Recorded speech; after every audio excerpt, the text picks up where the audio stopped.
December was supposed to be a time of gentle snow and softer light, a brief, blessed pause before the final academic sprint. For me, Amelia Vance, it was the chilling countdown to the end of everything I thought I wanted, and the beginning of the vengeance I never knew I craved. The campus of Harrington University, all Gothic stone and ivy, was draped in garlands and twinkling white lights, a picture of festive cheer that felt like a deliberate insult. Inside the cold, quiet halls, there was only one figure who truly thrived in the frigid air, and that was Professor Alistair Thorne.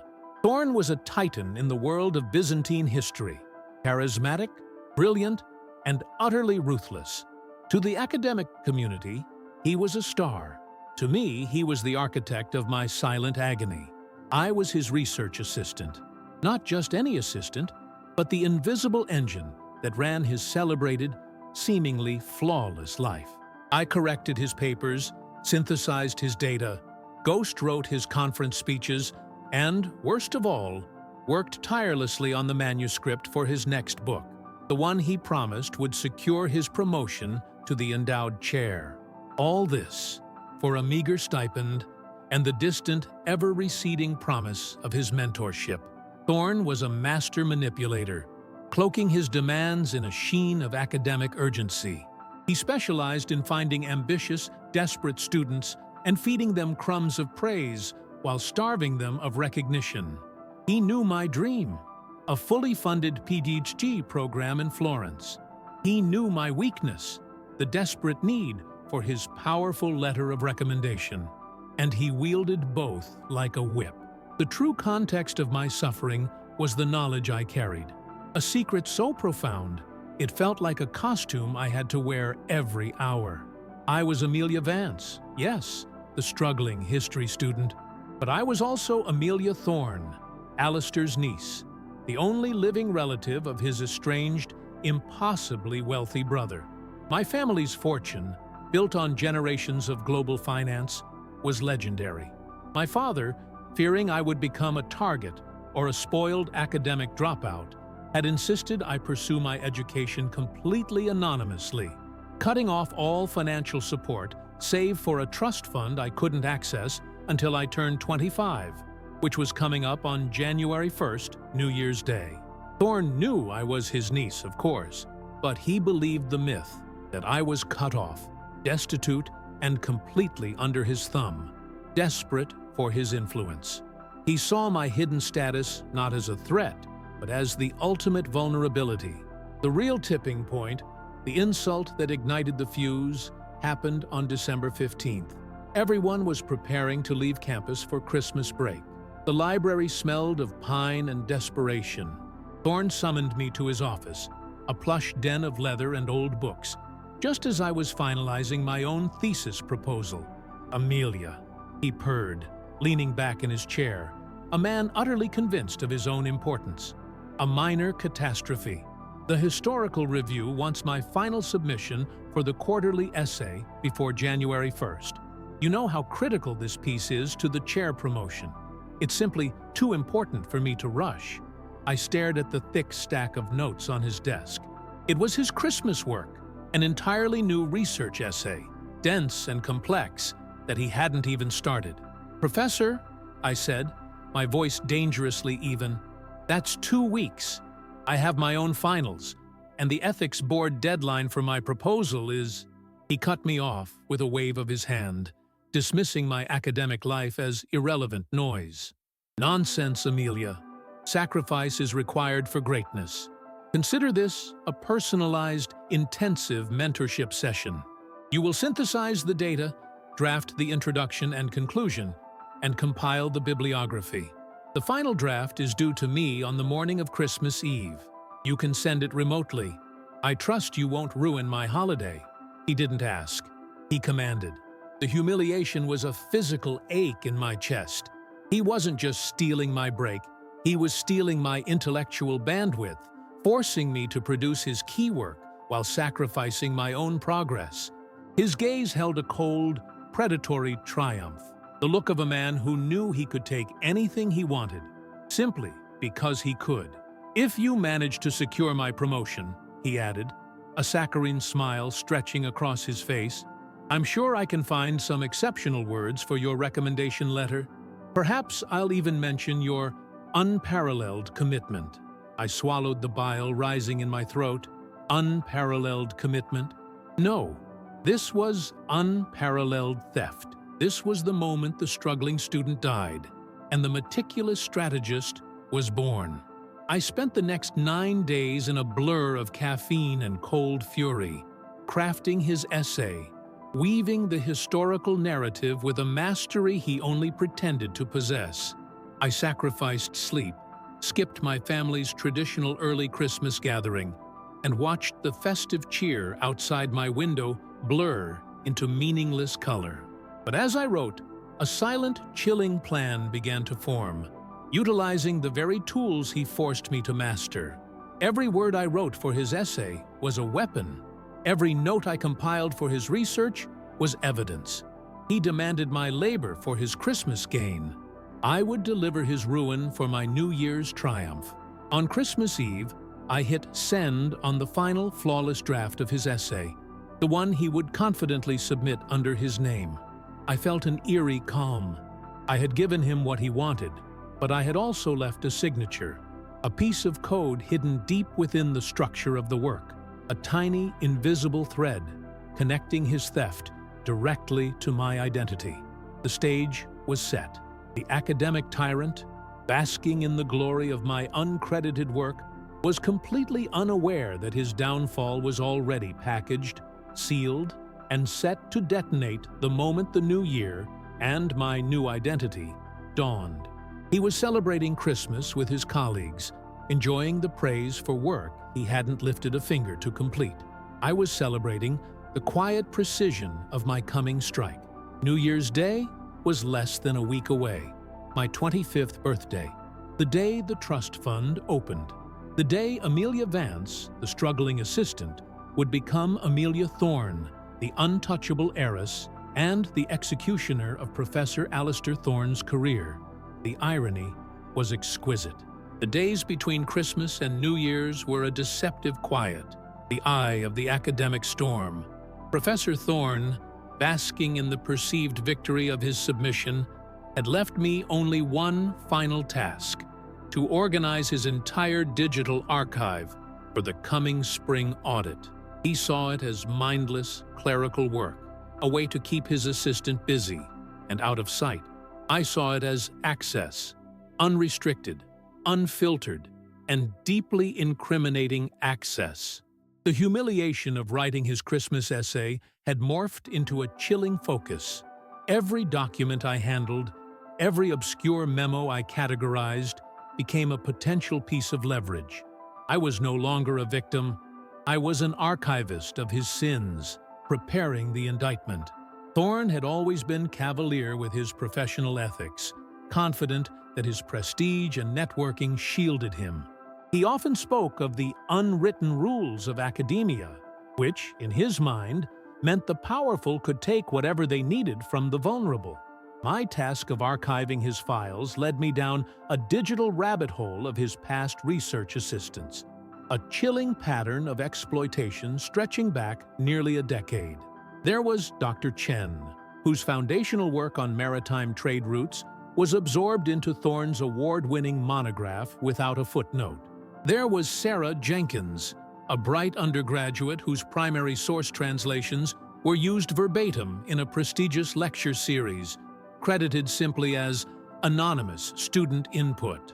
The files, carelessly left scattered in disorganized folders, were a testament to his repeated academic theft and professional cruelty. He hadn't just used me. He had built his empire on the backs of uncredited, powerless scholars. My primary goal, however, remained immediate and devastating: exposing the lie of the Christmas essay. The evidence needed to be ironclad, irrefutable, and presented in a way that circumvented his immediate attempts at denial or cover-up. Thorne was a master of rhetorical evasion. I needed proof that spoke louder than any of his excuses. The hidden signature I had woven into the Christmas essay was subtle. A highly specific, complex piece of data synthesis related to a minor, overlooked figure in Byzantine trade known as Focus the Less. It was a stylistic flourish, a distinctive intellectual fingerprint that only I, having developed the concept for my own long-abandoned thesis, could have produced. It meant nothing to the general reader, but to anyone with access to my personal academic work, it was a screaming confession. While organizing his external hard drive, I discovered the mother lode, a series of encrypted communications Thorne had maintained with the Historical Review's chief editor, Dr. Elias. These weren't professional exchanges. They were casual, boastful messages where Thorne, intoxicated by his own cleverness, discussed how he was leveraging his desperate niece to produce the work, allowing him to enjoy the holiday guilt-free. He had sealed his own fate with text messages. The traitor Desmascarado, the traitor unmasked, was doing a fine job of unmasking himself. I meticulously copied everything: the history of exploitation, the correspondence with Dr. Elias, and most importantly, the digital timeline proving that my work on the essay was completed in the 9 days leading up to Christmas Eve, while Thorne was officially on leave. I packaged it all into a single, comprehensive file. This was more than just revenge. It was an act of justice for all the anonymous victims he had left behind.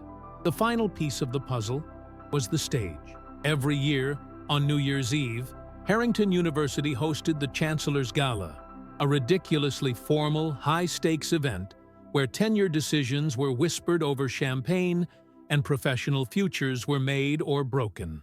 Thorne planned to attend, of course, confident, sleek, and ready to network his way into the endowed chair.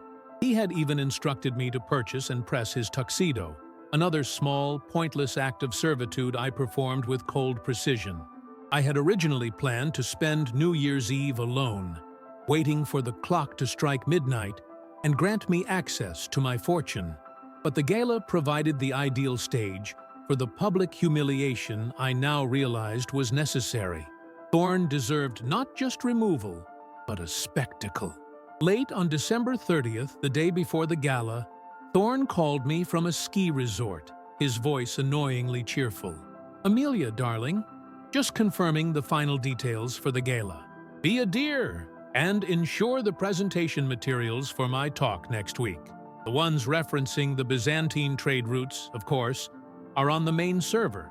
And do wear something suitably modest if you decide to attend. You wouldn't want to distract from the real scholars." Suitably modest. The casual cruelty was breathtaking. He assumed I'd attend, blending into the wallpaper, perhaps fetching drinks for his senior colleagues. He still saw me as the penniless, subservient niece. I agreed, my voice calm, the perfect picture of subservience. I had, in fact, already purchased an utterly unsuitable, stunning midnight blue gown. It was waiting, hanging in my closet, the silk as cold and sharp as my resolve. My birthday, my financial independence, was exactly 12 hours after the gala began. The plan was timed to the minute. Thorne would walk into that ballroom radiating professional brilliance, unaware that he was walking into his own elaborately constructed execution. He had used my desperation for his Christmas comfort. I would use his arrogance for my New Year's reckoning. The clock was ticking down to midnight, and the silence before the storm was heavy with the promise of destruction. I wasn't waiting for a New Year's resolution. I was waiting for the perfect moment for the inversion of power. New Year's Eve. The air inside the Harrington Grand Ballroom was thick with the scent of expensive perfume, polished mahogany, and ambition. Crystal chandeliers cast a dazzling, deceptive light over the university's elite. Professor Thorne stood near the fireplace, holding court, accepting congratulations for his stellar year, a year defined by the fraudulent essay I had crafted for him. He looked utterly satisfied, the very embodiment of the academic pirate who always escaped the hangman. I entered the ballroom precisely at 10:30 p.m. For years, I had dressed in the dull, practical uniform of the perpetually busy student. Tonight, the midnight blue gown cut a sharp silhouette against the festive gold and silver decor. The immediate, jarring silence that followed my entrance was louder than any music. Thorne saw me from across the room, and for the first time, his expression was not smug condescension but confusion, quickly masked by annoyance. He approached, pulling me aside into a quiet alcove, his voice a low, furious hiss. "Amelia, what is the meaning of this? You look like you're attending a charity auction, not a professional networking event. And why are you here? I explicitly instructed you to stay focused on the audit, not to steal the spotlight." I finished for him, my voice carrying the newfound weight of my impending power. I met his gaze, the years of subservience finally gone. "Don't worry, Professor. I'm not here for networking. I'm here for clarity."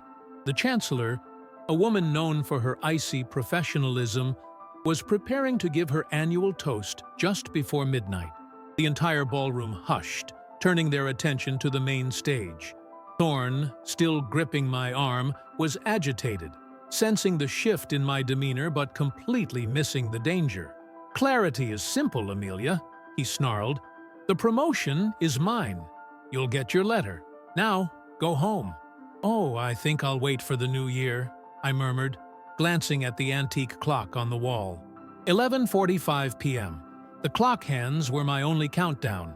As the Chancellor began her address, an unassuming technician, whom I had contracted 2 days prior using my hidden emergency funds, moved quietly toward the central presentation podium. He was dressed in the university's IT uniform, completely ignored by the mingling academic royalty. The Chancellor finished her pleasantries, inviting Professor Thorne to the stage for an impromptu speech, celebrating his tireless contribution to the upcoming historical review.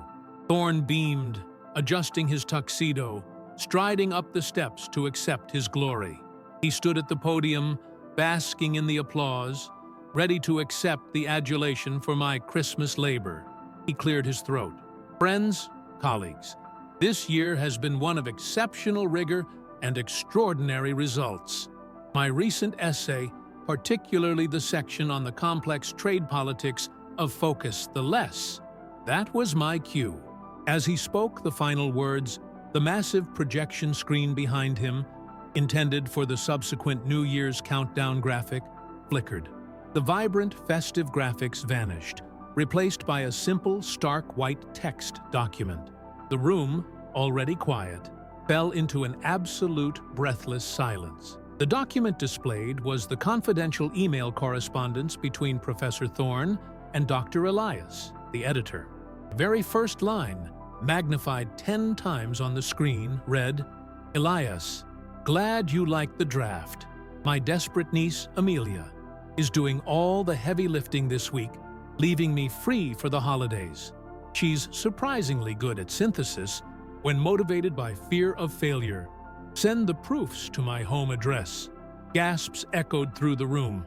Thorne froze, his face draining of color, staring at his own damning words projected above his head. He tried to speak, but only a strangled noise escaped. But the screen was relentless. It immediately scrolled to the next piece of evidence, a meticulously detailed internal university document, the digital audit of his work calendar. The timeline showed Thorne having 0 login activity between December 15th and December 26th, precisely when the essay was written. Beside it, my own time-stamped work log showed continuous, exhaustive input, finishing the piece on Christmas Eve. The final piece of evidence appeared, a single paragraph from his recently submitted essay highlighting the distinct section about focus the less. Next to it, in an unignorable contrast, was a snippet from my own, dated thesis proposal. The language, the specific data set, the unique intellectual fingerprint, identical. The crowd reaction was immediate and devastating. The Chancellor's face was a mask of cold fury. This wasn't just plagiarism, it was theft, compounded by the public humiliation of the victim, and now the ultimate public exposure. Thorne lunged toward the stage, shouting, "A fabrication! A forgery! This is the act of a disgruntled, unstable student. Just then, the antique clock chimed. Midnight, New Year's Day, January the 1st, my 25th birthday. I stepped forward into the full glare of the chandelier light. Unstable? No, Professor Thorne. I am merely thorough. I pulled out my phone and held it up, displaying a newly opened email from a prestigious global law firm. For those of you who believe I am merely a disgruntled student with fear of failure, allow me to clarify my identity. My name is Amelia Vance. I am also Amelia Thorne. And as of exactly 12 a.m., I have full, unencumbered access to the Vance Global Trust, the largest single donor to Harrington University's History Department endowment, the very endowment your beloved new chair is drawn from. A second wave of gasps. Thorne looked like a ghost, realizing the true extent of my disfavor. The herdera disfarçada, the disguised heiress, was revealed. I looked directly at the Chancellor. My first act as a newly empowered member of the academic community and a major donor is to demand an immediate and full investigation into Professor Alistair Thorne's repeated acts of academic misconduct and exploitation based on the irrefutable evidence I have provided tonight. Evidence which he personally forced me to collect and archive. The Chancellor nodded once, sharply, already dialing security. Thorne's professional life was over. His promotion was not just denied. His career was incinerated. I watched as the security guards quietly escorted the defeated, sputtering man, the traitor desmascarado, the unmasked traitor, out of the ballroom. The new year had dawned, and with it, the age of the vittima triumphante, the triumphant victim. The taste of vengeance, precise and perfectly timed, was the sweetest thing I had ever consumed.